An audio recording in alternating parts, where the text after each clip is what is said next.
Hi, everyone, and welcome back to another podcast under the theme Moving Beyond, hosted by IGC Group Inc.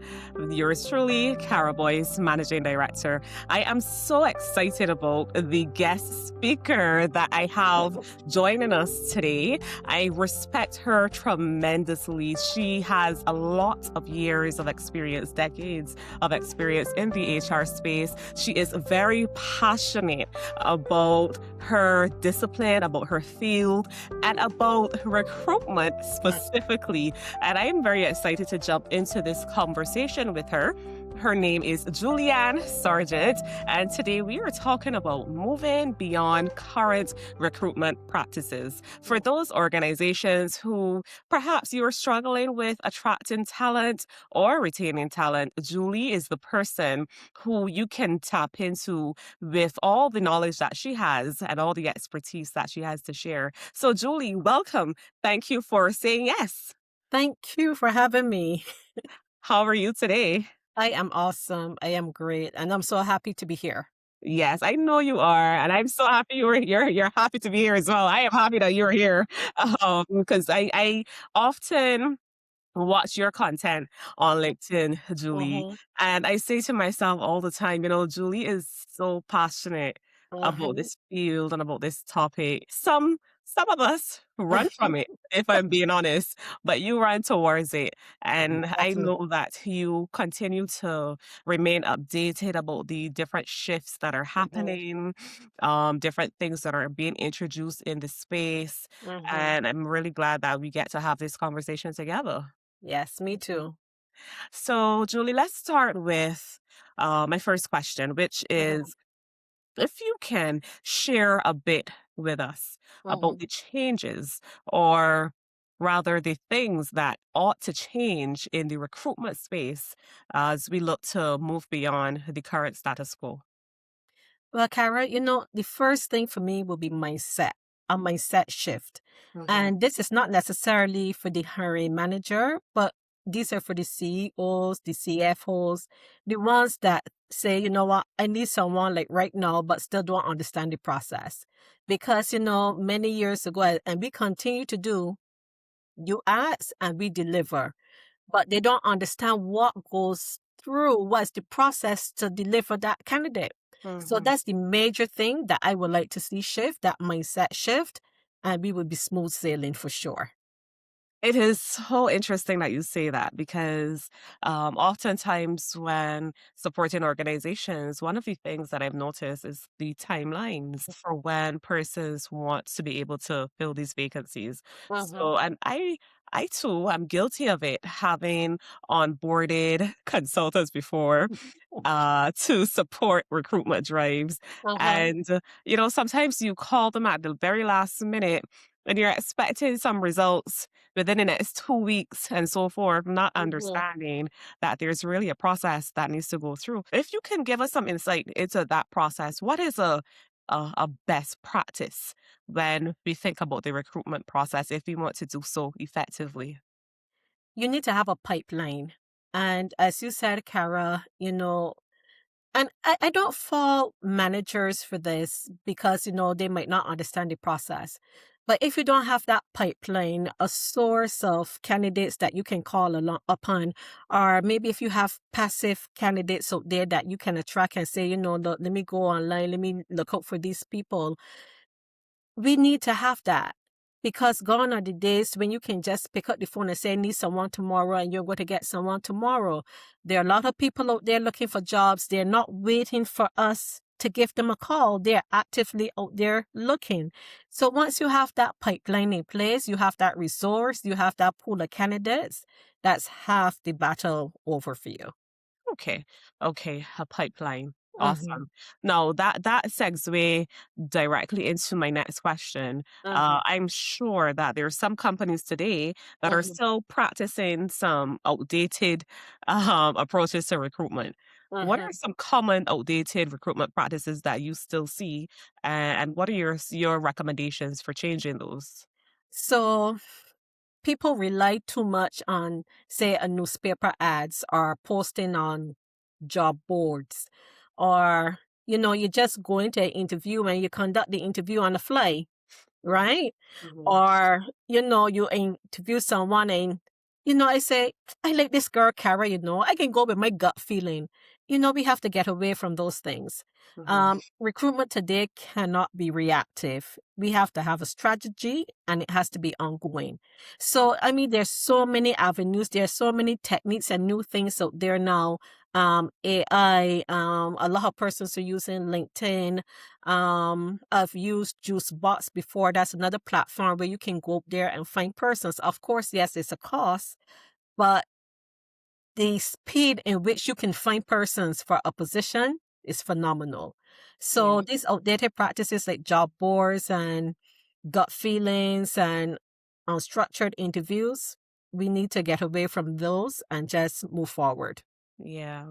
I think one of the biggest changes as well is moving away from those manual processes. Yes. One of the things that I think I recall you sharing something on this topic on LinkedIn a Mm-hmm. couple months ago, if not over a year or so, Mm-hmm.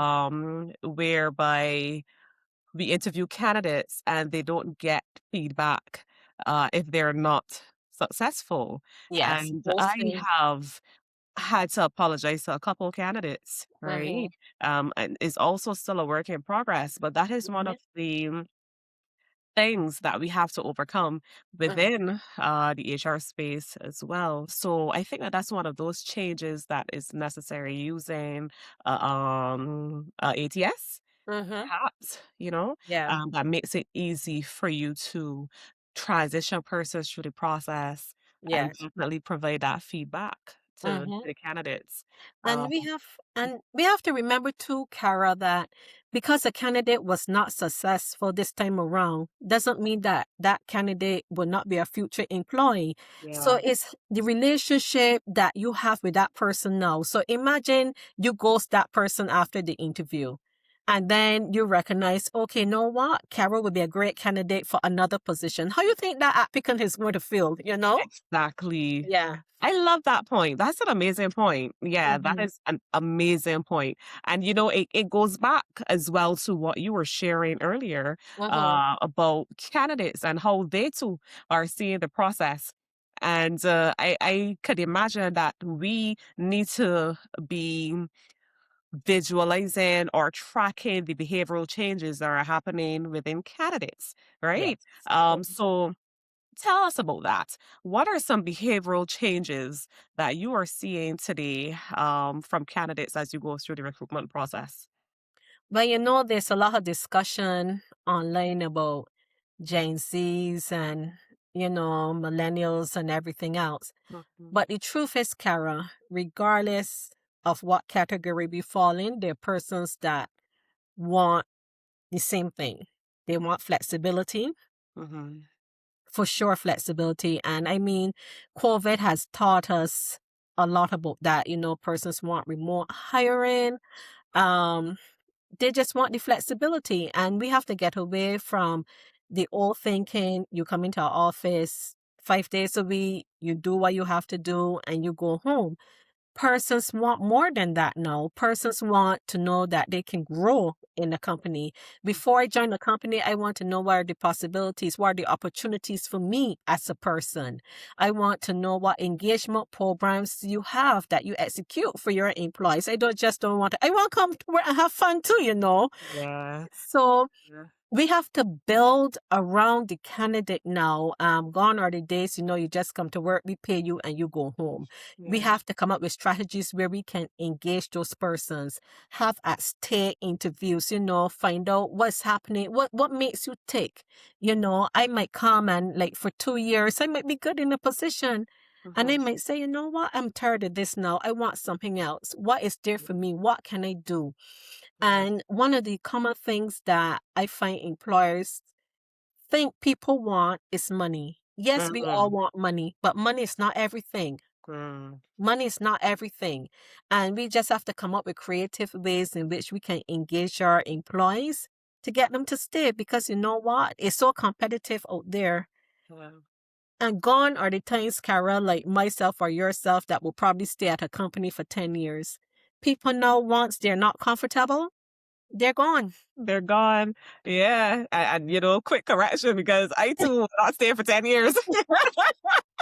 I am just saying, but I understand. I feel like that started with my generation. Yeah. Yeah, 5 years, we give it all that we have, and then, we're ready for the next You're challenge. ready for the next journey. Yes. Exactly. I could have never seen myself, like my mom, like over Uh-huh. 30 years in an organization. I don't Uh-huh. know if I have the grace for that, Uh-huh. right? But I'm Uh-huh. so glad that you spoke on those things because it definitely speaks to the adaptability Uh-huh. that companies ought to go through Uh-huh. and the pace at which they need to adapt. Yes. Are they Yes. adapting fast enough? Uh-huh. You mentioned earlier in the discussion about newspaper ads, and I still see that today. Where It's like, who companies buys a newspaper? utilizing that exactly right. I mean, of course, there's still some persons, but the Yes. target audience isn't there. Correct. Correct. So you made an excellent point, and really we have to encourage if we are to move beyond the current status quo, if we are to move beyond where the company is right now, Uh-huh. not just in terms of its recruitment practices, but its talent management strategies, it really Uh-huh. needs to adapt to the changes in the environment as well as the changes in the candidate's behavior. Now Uh-huh. that leads us into the next question, Uh-huh. the whole notion of being proactive versus reactive. Uh-huh. Yes. How would you say, or what does proactive hiring look like versus reactive hiring? So proactive hiring is I'm not going to wait until Carol resigns to start looking to replace Carol's position. Again, we spoke about pipelines earlier. I'm going to be out there engaging my passive candidates as well. I'm going to stay connected to my past applicants as well. I'm going to do succession planning and say, okay, if Carol goes up, do I have someone in the company that can replace her position? If I don't, okay, am I going to bring someone from outside, or am I going to train Jean to put her on a program for a year to replace her, put Yeah. her in that position? Because when we are reactive, it's like, okay, Carol resigns tomorrow, and then like, okay, what's going to happen? Yeah. And I just want to add that when we are reactive, there's a cost as well to the company, because imagine that position is vacant, but Mm, the work still has to be done. So yes, the cost of however you recruit, newspaper ad, job boards, or whatever. But what about the person that has to do that job? Now you may have an employee doing two jobs. You have mm, to think now about their mental health. Companies don't think about these things sometimes. mhm. What impact is it having on the other persons in the department? You might create a situation now where that employee might not be performing as they usually do because the workload is so heavy. You might be having an inconvenience to your customers because you cannot produce this type of service that you're accustomed doing. So that's why it's so critical and important to be proactive. You Yeah. might say, well, everything good. I haven't hired staff like for 6 months. I'm not going to need someone. You still Yeah. need to be out there. You still need to have a pipeline of a pool of people engaging. The engagement for sure Yeah. is critical, because you know what? Even if you don't have a big pipeline, Cara, Mhm. if I'm out there and people know who I am, what I stand for, when I post an ad, quick, so because persons know who you are already. So Yeah. they're going to say, well, let me give this company a try. But Yeah. it's very important to be proactive. I mean, you lose dollars on the tables when you're too reactive. Yeah, I absolutely love how you connected that to the overall business objectives, Hmm. and the things that and how it can cost the organization. Yeah, Yes. those are Yes. those are some strong points, and Mm. it just it made me think about a lot of our models in the Caribbean. And I think about the construct of the HR departments, Mm-hmm. where you don't have a lot of specialty roles Right. involved in the structure. You have a lot of HR generalists and so forth, um, and everyone pretty much covering every aspect of HR, Yep. right? Mhm. Versus, of course, there's some organizations in the Caribbean that are multinational corporations Mhm. that are of significant size, so they are able to have specialty structures where Yes. someone is focusing on compensation and benefits, another Yes. person is focusing on recruitment and so forth, right? And Mhm. it really begs the question as to whether some of the ineffectiveness that and I say you because this is your baby, you do a lot of work on this. Mhm. But persons like yourself, you are Mm. trying to elevate a standard within Yes. the industry. You're Mm. trying to advocate and teach persons on the correct way to do something. Mhm. We are still very far behind, and I'm wondering Yes. whether the structure and the systems that we use internally is what is Mhm. really failing us, because we are not Absolutely. giving the teams enough space and scope and resources to Mhm. operate effectively in that way. Right. It's so true. It's so true. Yeah. And you made the point, Kara, that especially in Caribbean, we're all just generalists sometimes, we just do the work. We just Hmm. do the work, Yeah. and because it looks as though it's being done, Hmm. it's like it's okay, they're getting through, they're delivering what is needed, but how are we getting through? How are we getting there? Yeah. And then when it is a bad hire, it's like what went wrong? But Mm, they're only doing what they know how to do. correct. Yeah. Correct. You mentioned the word bad hire. Mhm. I kind of wanna transition the conversation into exactly that, right? Mhm. Um, Many of my colleagues, myself included, because I thought I loved recruitment. I really did. Until I didn't. Uh-huh. I love talking to people, but Mhm. I realized the thing that I don't like about recruitment is where there is lack of alignment on the Mhm. candidate. Yeah. So Yeah. I would often find myself advocating for a candidate. This person is a great candidate, and the hiring manager is, rejecting every candidate that is placed Mhm. before them. I've had Mhm. many colleagues who have also complained about this particular part of the process. Mhm. We often don't like it, right? Yeah. Now, having said that, how would you say is a proactive way in identifying the right candidate or Mhm. getting to that best fit scenario Mhm. when it comes to recruiting? Well, recruiting has to be very structured because we have to be fair to the candidate. Mhm, So, some person's going to interview, okay, interviewing for, say, a cook, and I have 10 candidates. And I just interview these people on the fly. I mhm, might have asked the first person 10 questions, the fifth person 3, the last one 2. And is that fair? Is that fair to the candidates, and is it fair to the company? mhm, Because in that way, you can be losing out on some great candidates as well. So mhm, that's what we will talk about, using a structured interview technique and being aware of our biases as well. And for me personally, Kara, that's one of the things that I didn't recognize or realize mhm, that I was doing. I was being biased mhm. because, if someone came and they went to the same school as me, it's like, but I like you. It's like, I like you. Why should I hire you? We went to the same school. But that's a bias in itself. Yeah, A gut feeling is a bias, right? So yeah. when we have competency based assessments, it levels the playing field for all candidates. Hmm, When we ask predictive questions, gone are the days you just ask questions and you get a yes and a no. We have to ask questions to get people to think.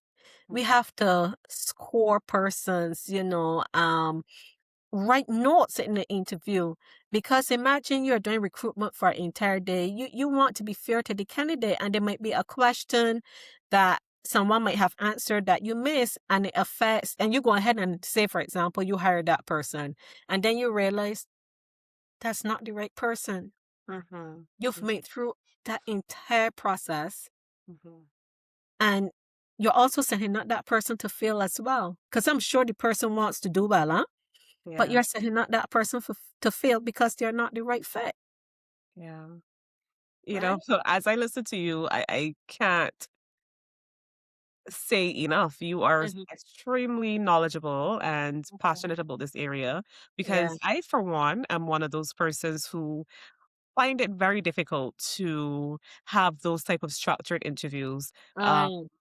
and I feel like you just converted me where you speak about it removing biases and so forth. And, Mhm. persons hearing this would say, well, yeah, I feel like we all know that. Like, yeah, I do. But were we convicted by it? I certainly wasn't. Yeah. Because and I'll tell you my reason. Others Mhm. might have a different rationale, but my reason was I absolutely hate when we go into an interview Mhm. and it feels very robotic. It Mm. feels very dry, you know? Yeah. And it doesn't feel candidate centered and so Mhm. forth. So Mhm. I'm wondering, how do we have the best of both worlds? How do we Mhm. have that structure, which, as you rightfully said, removes the bias and Mhm. so forth, and gives an even or fair play field for all the candidates and for the company. So how can Mhm. we balance that with also that candidate friendly environment that is not so, for lack of better words, safe.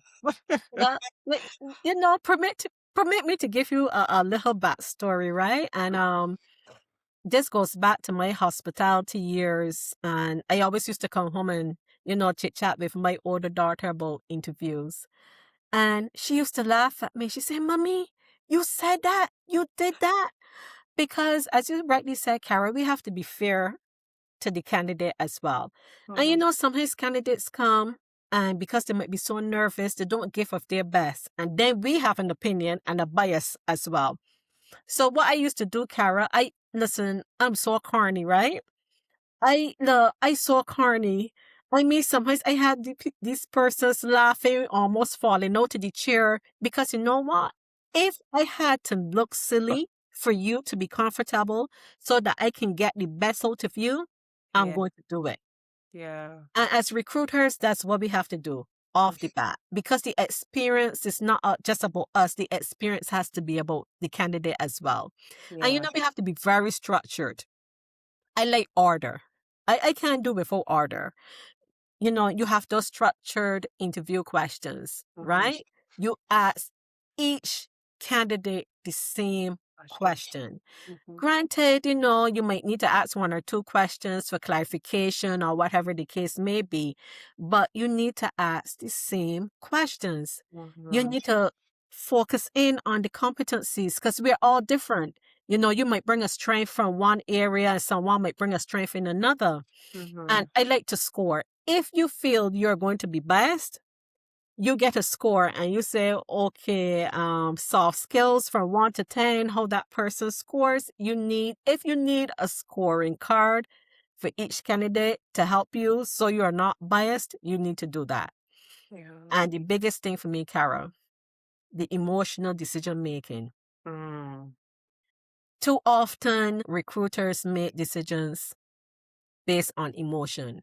Maybe how someone look.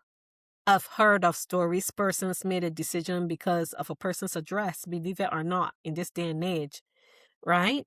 So we need to get away from those things so that we can ensure that we have quality hires and to reduce those biases as well. yeah. Wow. I'm warming up, Julie. I'm going to convert you. I may just like recruitment again after all. I am warming up. So, all right, I want to pause here for a minute because, Mhm. as I listen to you, I think back to when I was in corporate and the different training that I would do internally.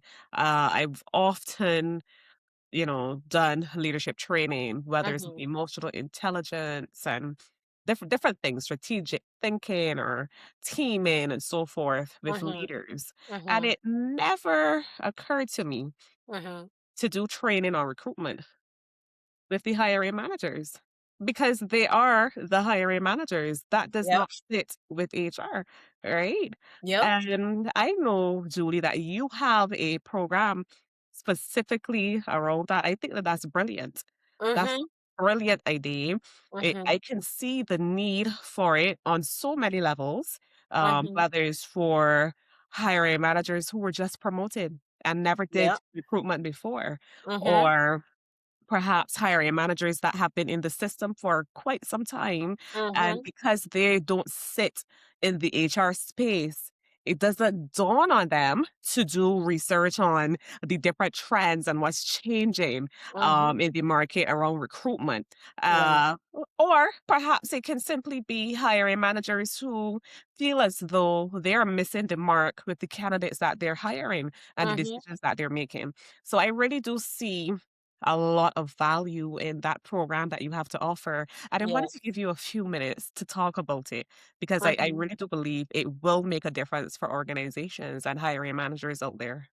Yeah, because we really have to get away from thinking that, okay, we post a vacancy and then we pray for the best, right? You cannot continue like this, right?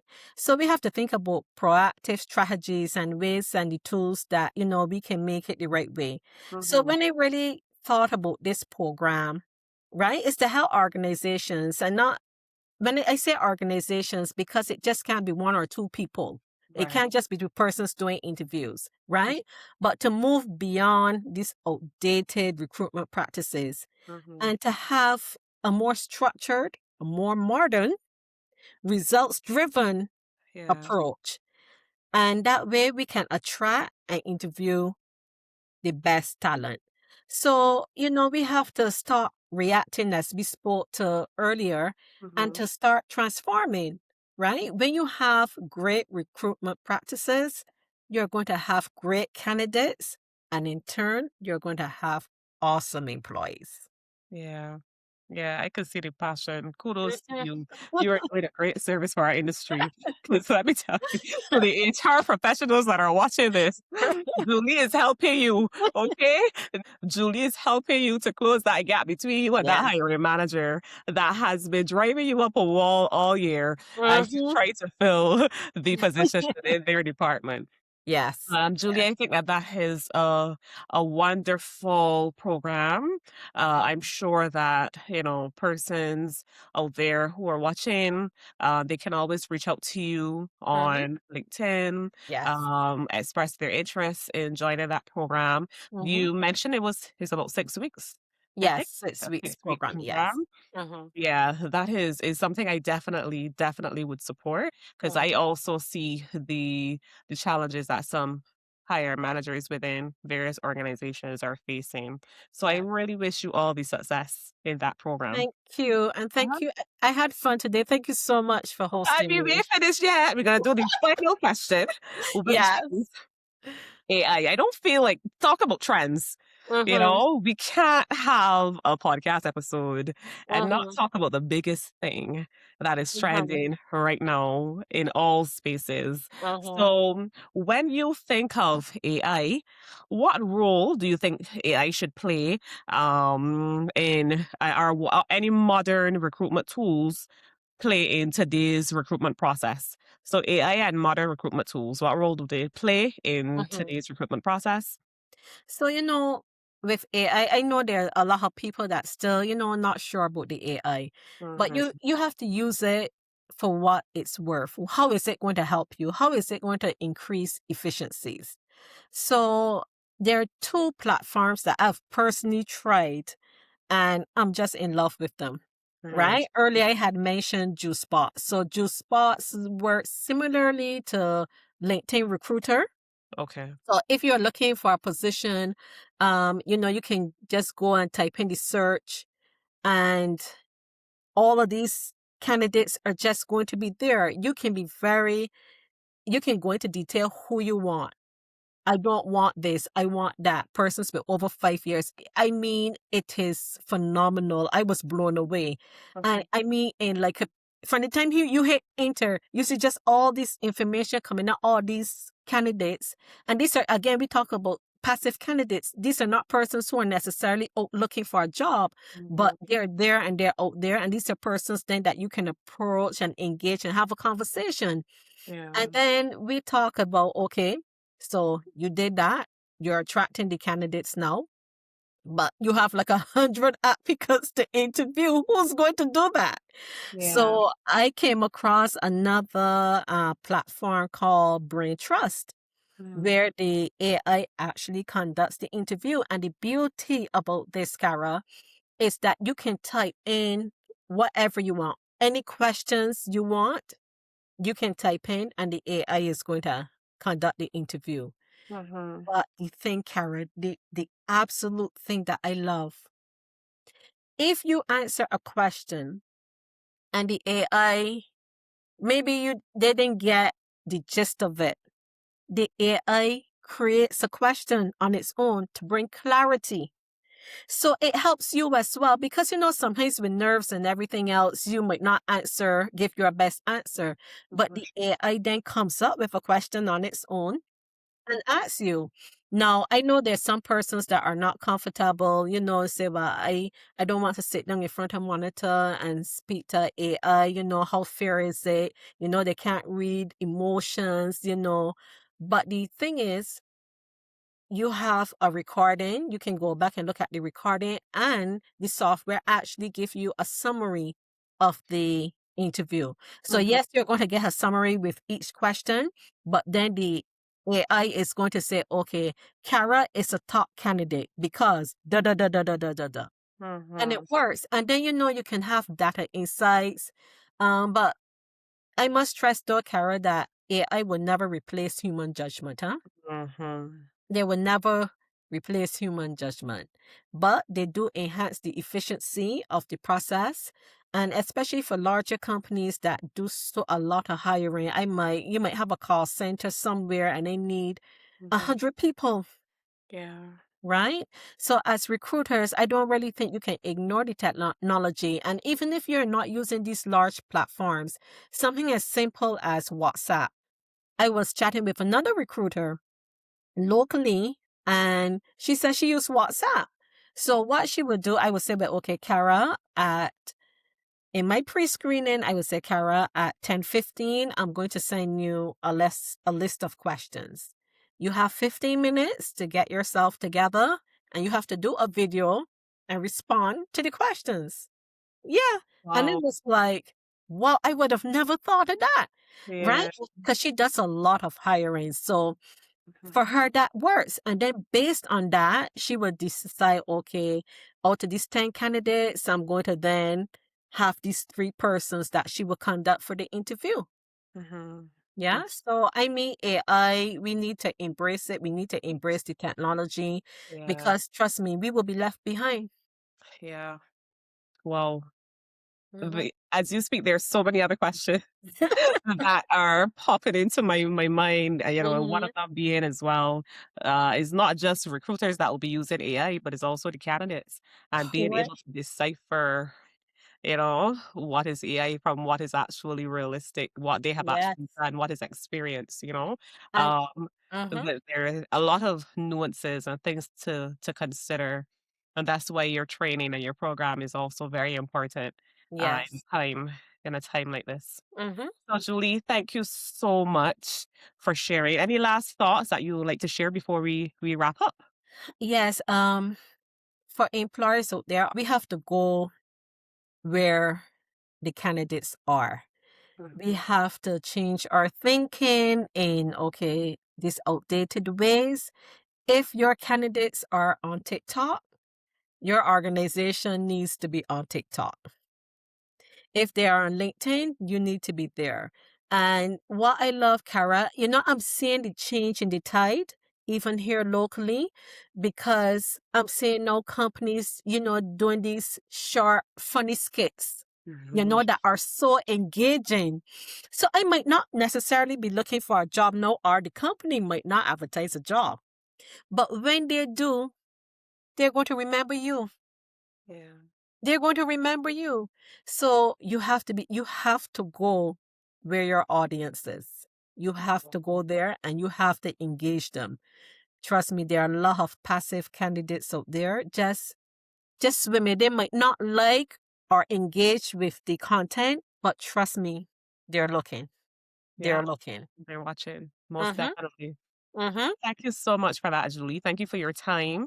I really appreciate. I see this as you giving back. Yes. You've been in Mm-hmm. this industry for such a long time. You continue to be passionate. You continue to remain up to date Yeah. on industry standards and trends, and you're doing a lot of great work on LinkedIn, just educating Mm-hmm. all of us in terms of recruitment, Yes. whether it is the hiring managers or the candidates who are seeking their next challenge. Mm-hmm. Yes. So I really thank you. I hope that God continues to bless you for Thank the great you. work that you're doing, and I wish you much success Thank in you. in that program that's coming up. Yeah. Yes. Thank you. Thank you so much. So, ladies and gentlemen, thank you again for watching this episode of Moving Beyond, where we are picking apart different things within organizations that needs changing. At IGC Group Inc., we are all about changes. We are no longer being settled and accepting of the status quo. If you want to grow your organization, if you want to grow your results, then it's time to move beyond the current practices and pursue things that will allow you to drive, will allow you to compete at different levels, will allow you to also have fun. I mean, come on. We're in business as well, right? But we also want to enjoy what we're doing. So thank you for connecting, and I look forward to sharing more episodes with you.